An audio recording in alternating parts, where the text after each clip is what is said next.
به نام خدا. سلام دوستان عزیزم، وقتتون بخیر باشه.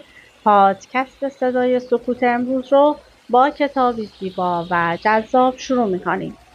کتاب شهر موسیقیدانهای سپید، نویسنده بختیار علی و مترجم مریوان حلبچه‌ای هستش و نشر ثالث در تهران در سال 1402 این کتاب رو چاپ کرده. لطفاً با من همراه باشید تا این کتاب زیبا رو با همدیگه کشفش کنیم و ورق بزنیم. ابتدا نوشته پشت جلد کتاب رو برای شما میخونم و سپس کتاب رو با هم شروع میکنیم. شهر موسیقیدانهای سپید رمانی است درباره هنرمندان، رمانی است درباره ادبیات و موسیقی و شعر و حقیقت در جهانی ضد انسانی. در این حال رمانی درباره عشق و عدالت است. رمانی است همچون موزه یادآوری خاطرات برای قربانیان جنگ‌های کرد. مانیفستی است درباره نیروی زندگی و نیروی شعر. این اثر اثبات می‌کند که بختیار پدیده استثنایی ادبیات معاصر است. نویسنده‌ای که قلم و جنون روایتش و پیچ و خم‌های نوشته‌هایش تحت تأثیر هیچ مکتب ادبی خاصی نیست. اگر بخواهیم این اثر را با اثری از ادبیات آلمانی مقایسه کنیم، من آن را در کنار دکتر فاوستوس توماس مان قرار می‌دهم. اما این دکتر فاوستوس کرد بسیار متفاوت است. بسیار زنده‌تر و بسیار غمگین‌تر است. اشتفان وایدنر که این توضیح رو در پشت جلد این کتاب برای بختیار علی نوشته. اما نوشته دیگری هم پشت جلد کتاب هست که براتون میخونم. موسیقیدانها باید در زمان جنگ هم موسیقیدان باقی بمانند. کسی که به دنبال آهنگی جاودانه میگردد نباید خسته شود. جنگ و مرگ و درد همیشه بوده و خواهد بود. موسیقیدان درون روح ما هم باید همیشه باشد. این موسیقیدان درون ما موجودی مستقل از هستی نیست. او در دل این جنگ هم حضور دارد. دفینه‌ای که او دنبالش می‌گردد در یکی از پستی و بلندی‌های تاریک همین دنیاست. موسیقی نمی‌تواند ما را از این دود و ویرانی نجات دهد. موسیقی خودش در دل این ویرانه هاست. باید از همینجا بگذرد. چاره دیگری ندارد. موسیقیدان باید بتواند در دوزخ هم زندگی کند. من سالهای سال سودای این را داشتم که موسیقی را از دنیا و ستیزها و خرابیهایش دور نگه دارم. نگذارم آهنگ دود در گلوی فلوتم برود. اجازه ندهم این زمین لرزه های بزرگ دست مرا بلرزاند. اما نمی شود. وقتی هوای پاک در زمین نیست، موسیقیدان باید بپذیرد که از زهر هم موسیقی بسازد. با خلاصه کوتاه از زندگی نامه بختیار علی این کتاب رو ادامه میدیم. بختیار علی نویسنده، شاعر و مقاله نویس کرد اهل عراق است. او در سال 1960 در سلیمانیه به دنیا آمد و در سال 1996 به آلمان مهاجرت کرد. بختیار علی در 3 حوزه رمان، شعر و مقالات ادبی فعالیت می کند. از او آثار متعددی به فارسی ترجمه شده است. زادگاه و تحصیلات. بختیار علی در شهر سلیمانیه در کردستان عراق متولد شد. او تحصیلات خود را در رشته زمینشناسی در دانشگاه سلیمانیه آغاز کرد. اما به دلیل مجروح شدن در تظاهرات علیه حکومت صدام حسین و برای در امان ماندن از نیروهای دولتی مجبور به ترک تحصیل شد. همزمان با ترک تحصیل بختیار علی به نویسندگی و شعر روی آورد. او در دوران شکل‌گیری منطقه نیمه خودمختار کردستان عراق نشریه‌ای به نام آزادی را با دوستانش منتشر کرد و اولین مجموعه شعر خود را با عنوان گناه و کارناوال منتشر کرد. با آغاز جنگ‌های داخلی در کردستان عراق و از دست رفتن امنیت، بختیارعلی به سوئد مهاجرت کرد و 2 رمان اول خود را در آنجا منتشر کرد. شهرت با رمان آخرین انار دنیا. او با انتشار این رمان به شهرت رسید. پس از آن رمان‌های شهر نوازندگان سپید و جمشیدخان عمویم را منتشر کرد. بسیاری از آثار بختیارعلی به زبان فارسی ترجمه شده‌اند و در ایران نیز طرفداران زیادی دارد. بختیارعلی به عنوان یک رمان نویس برجسته شناخته می شود و رمان‌های او به ویژه در اقلیم کردستان عراق از محبوبیت بالایی برخوردارند. او در کنار رمان نویسی به سرودن شعر نیز می پردازد و اشعارش در نشریات مختلف منتشر شده‌اند. بختیارعلی در حوزه مقالات ادبی نیز فعال است و آثارش در این زمینه مورد توجه قرار گرفته‌اند. بختیارعلی در آثارش از رئالیسم جادویی بهره می‌برد و تاریخ و گذشته مردمان کرد را با این شیوه روایت می‌کند. او در آثارش به بررسی وضعیت انسانی در جوامعی می‌پردازد که با چالش‌ها و تحولات مختلف روبرو هستند. کتاب رو ادامه میدیم با نقدی که بر این کتاب نوشته شده و با من همراه باشید تا این نقد زیبا رو با همدیگه گوش بدیم. درباره شهر موسیقیدان‌های سپید و بختیارعلی. ابراهیم ابراهیمی: سلاحی جز موسیقی ندارند. کشمکش بین جلاد و قربانی، میان زیبایی و مرگ. اسکار به وسیله طبلش با دیگران صحبت می‌کند. جلادت یا جلادت نیز با فلوتش به بازآفرینی تمام آواهای هستی می‌پردازد. این ساز آنقدر افسونگر است که مرگبارترین جنگ‌ها را به صلح می‌کشاند.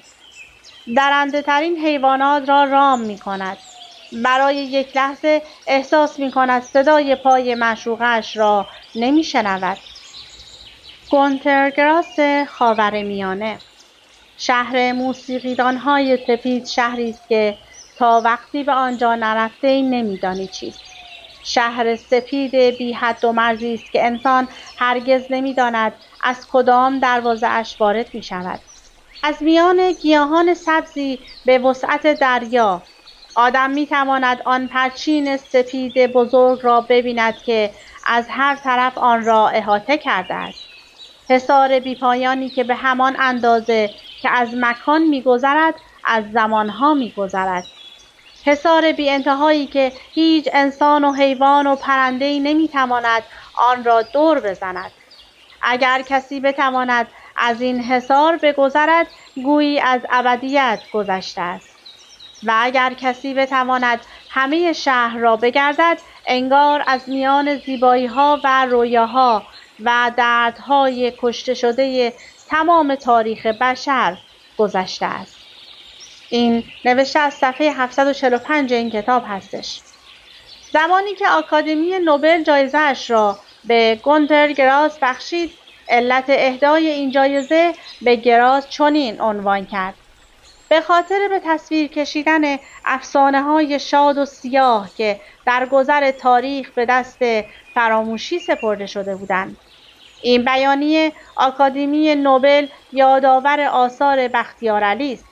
آثار بختیارعلی نیز به بازنمایی افسانه‌های شاد، جمشیدخان عمویم که باد او را با خود میبرد و سیاه، آخرین انار دنیا میپردازند.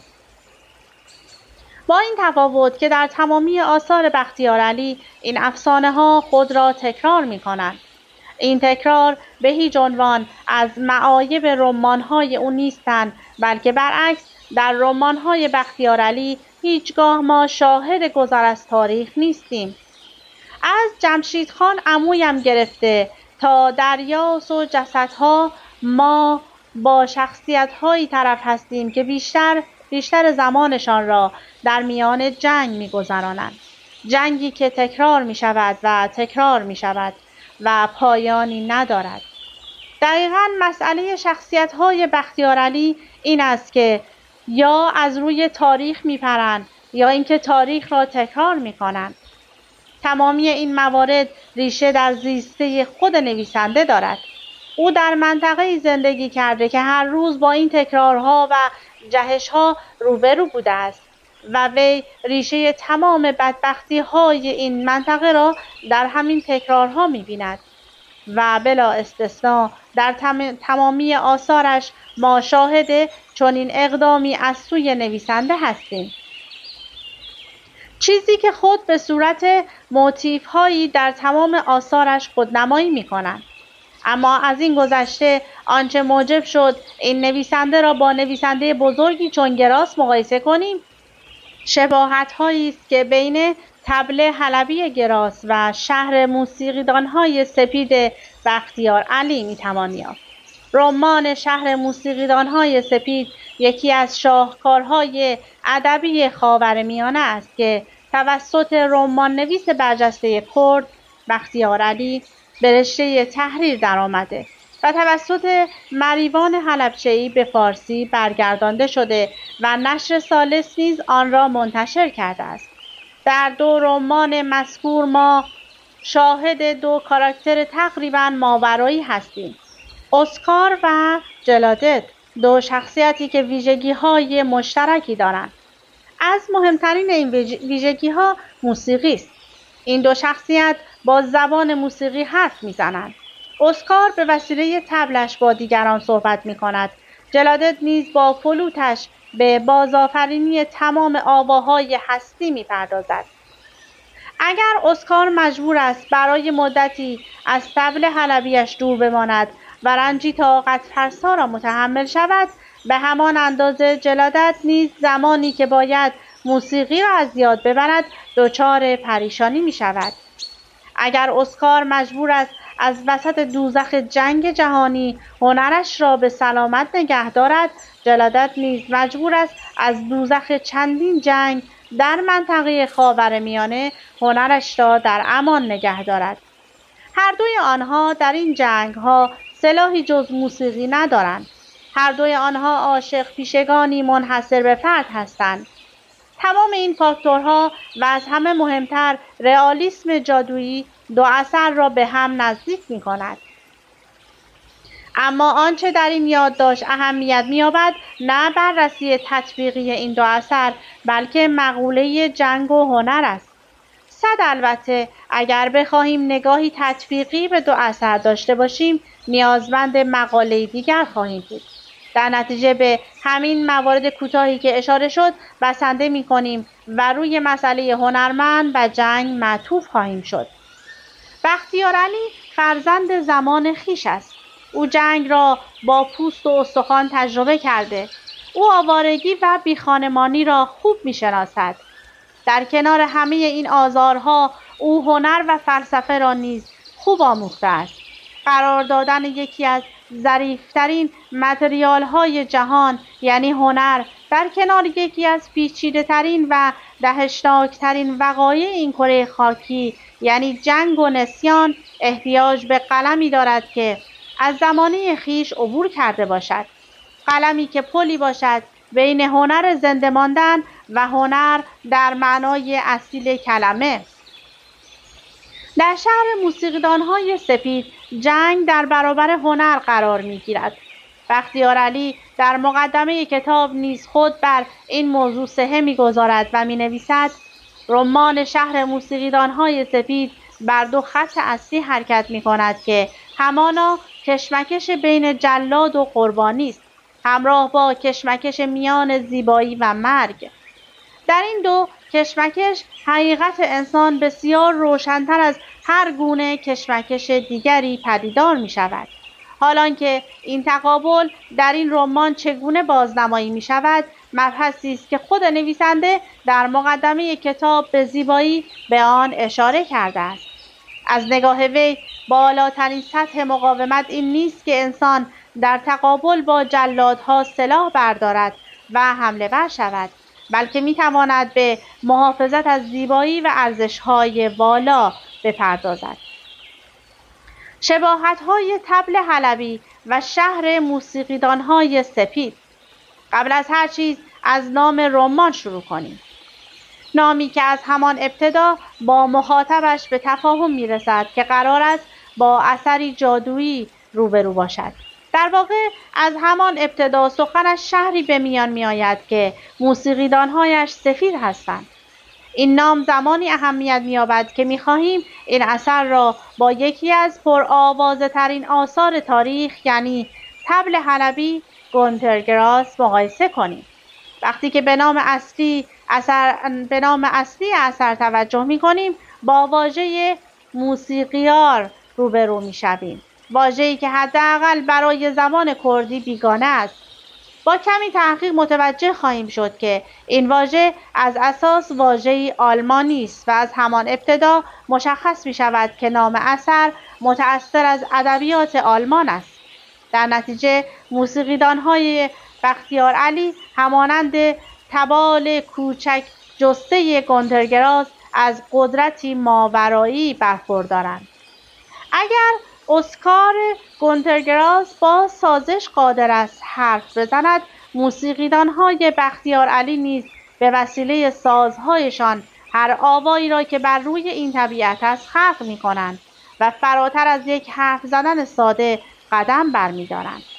آنها آواهای ارفئوسی را خلق می‌کنند. حال این سوال مطرح می‌شود که چرا ارفئوس؟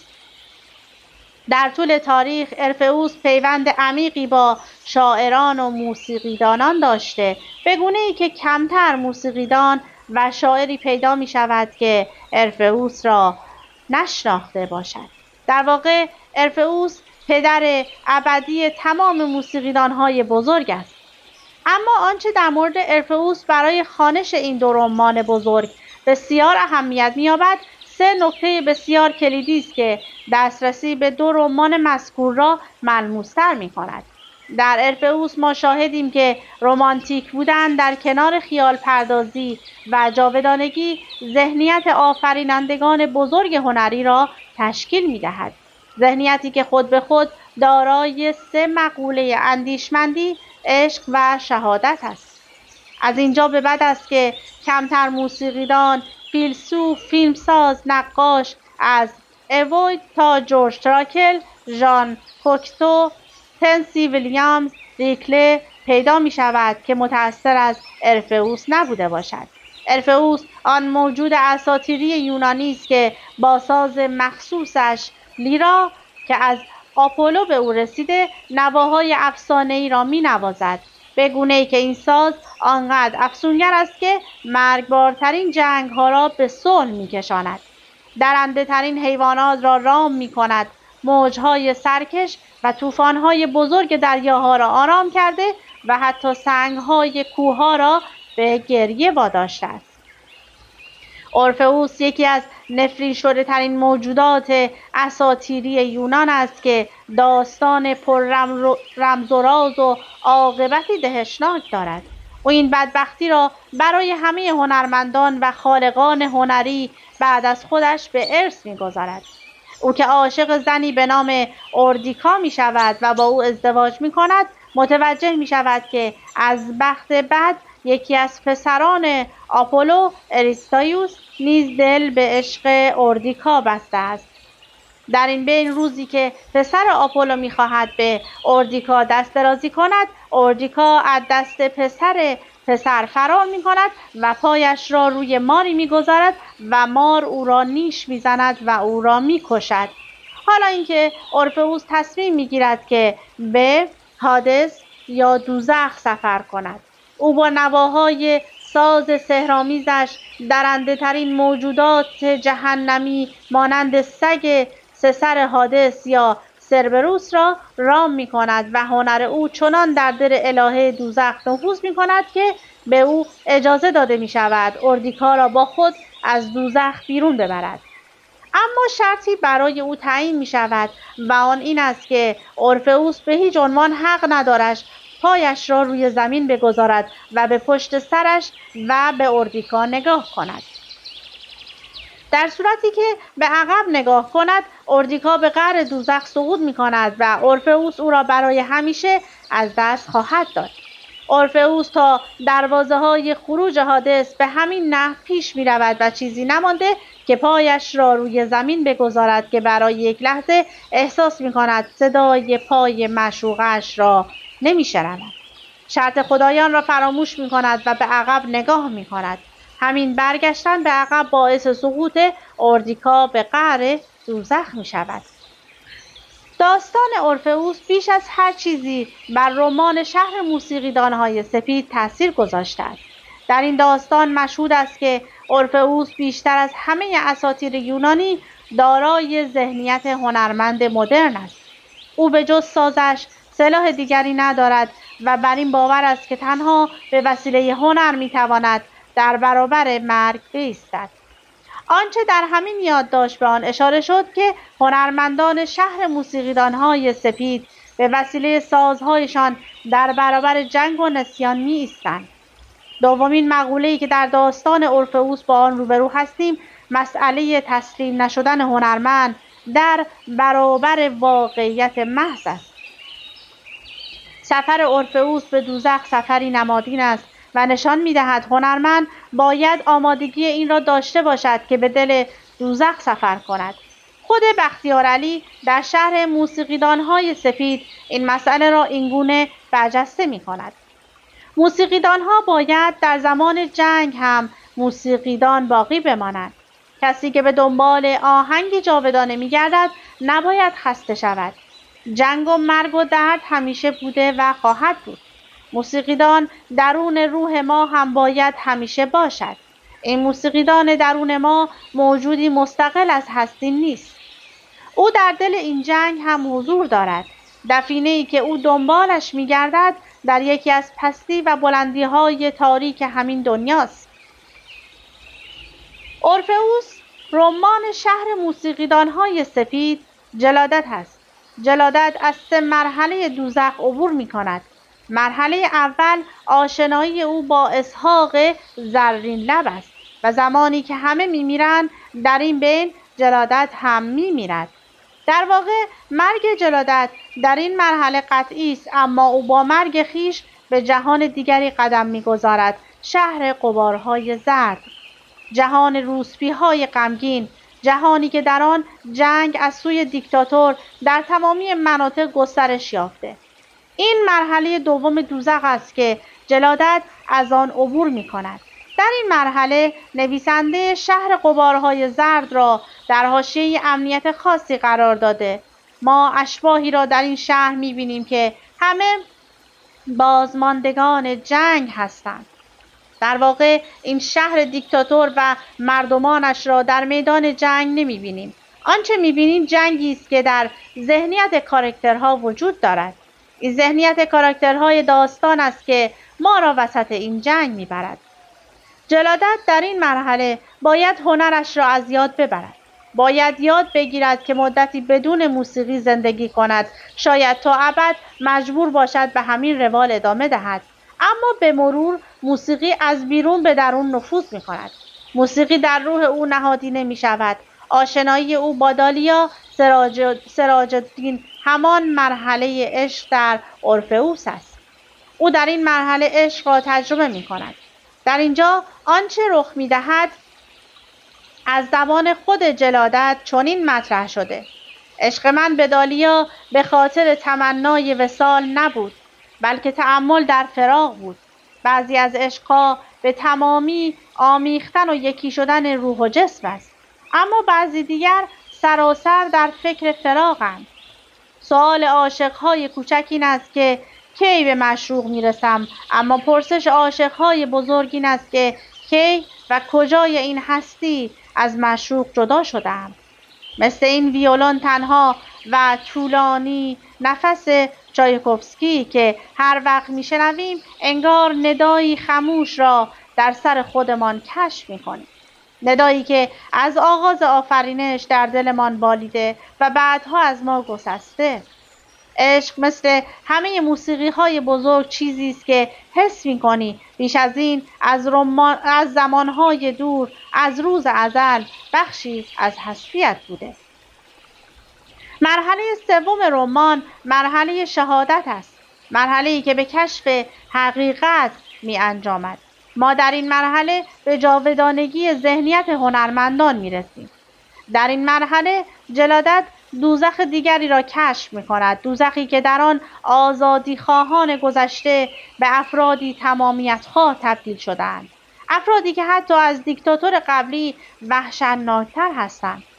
آنها روزها و ماهها برای منافع حزبی خیش به شکنجه دادن جلادت می‌پردازند و در نهایت او را به شکل جنایتکارانه‌ای به صلیب می‌کشند.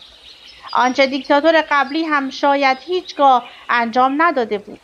این حقیقت این منطقه جغرافیایی است. جلادت با شکنجه‌ها و مرگی که به او محکوم می‌شود آمده است که این حقیقت تلخ را برملا کند. در ادبیات غرب دو اسطوره سیزف و اورفئوس جایگاه خاصی دارند.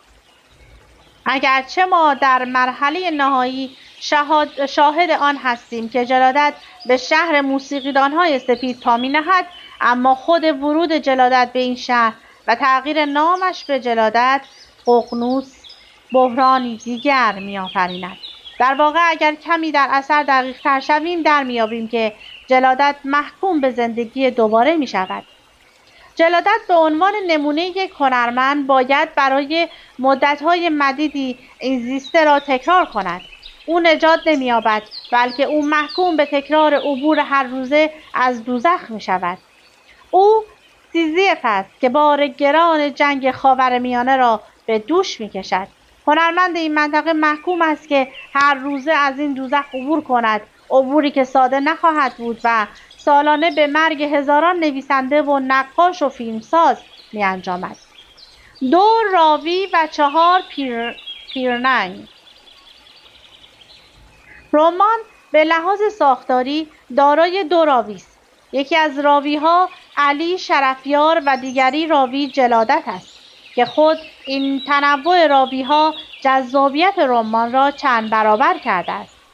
هر یک از روایتگران بر قسمت‌هایی از رمان تسلط دارند، هرچند به نظر می‌رسد علی شرفیار بیشتر از جلادت بر تمامیت رمان اشراف داشته باشد. همچنین غیر از پیررنگ اصلی داستان، ما شاهد 4 پیررنگ دیگر در رمان هستیم که مجموعه این 4 پیررنگ داستان اصلی را تشکیل می‌دهد. در هر یک از این پیررنگ‌ها مکان، زمان و حتی فضا با یکدیگر متفاوت هستند و ما به محض عبور از داستان اولی به فضا، زمان و مکان آن باز نمی‌گردیم و در واقع در تک تک این 4 پیررنگ این اتفاق می‌افتد. داستان اول آشنایی جلادت با اسحاق زرین لب و سرهنگ قاسم است و ماجراهایی که تا کشته شدنشان اتفاق می‌افتد. داستان دوم حضور جلادت در شهر غبارهای زرد است و آشنایی با دالیا سراج‌الدین، موسی بابک و باقی ماجراهای آن شهر تا نابود شدن کامل شهر است. داستان سوم داستان آشنایی جلادت و سامر بابلی، محاکمه او و شکنجه و در نهایت به صلیب کشیده شدن جلادت است. داستان چهارم داستان شهر موسیقیدان‌های سپید و بازگشت جلادت ققنوس به زندگی جاودانه است. آنچه در آثار بختیارعلی بسیار حائز اهمیت است مسئله زبان است. او در استفاده از زبان از ظرافت‌های خاصی بهره می‌گیرد. نشانه‌ها را به خوبی کنار هم قرار می‌دهد و داستان‌ها را به وسیله همین نشانه‌ها دلچسب‌تر می‌کند. آنچه در ترجمه مریوان حنفچه‌ای نیز به خوبی و ملموس منتقل شده است. دومین مسئله در آثار بختیارعلی فضای آثار اوست که شاید یکی از سخت‌ترین بخش‌های ترجمه آثارش باشد. فضای آثار وی همیشه از مجموعه‌ای از تصاویر و تابلوهای زیبا تشکیل شده، تابلوهایی که به زیبایی در کنار هم قرار می‌گیرند و داستان را پیش می‌برند.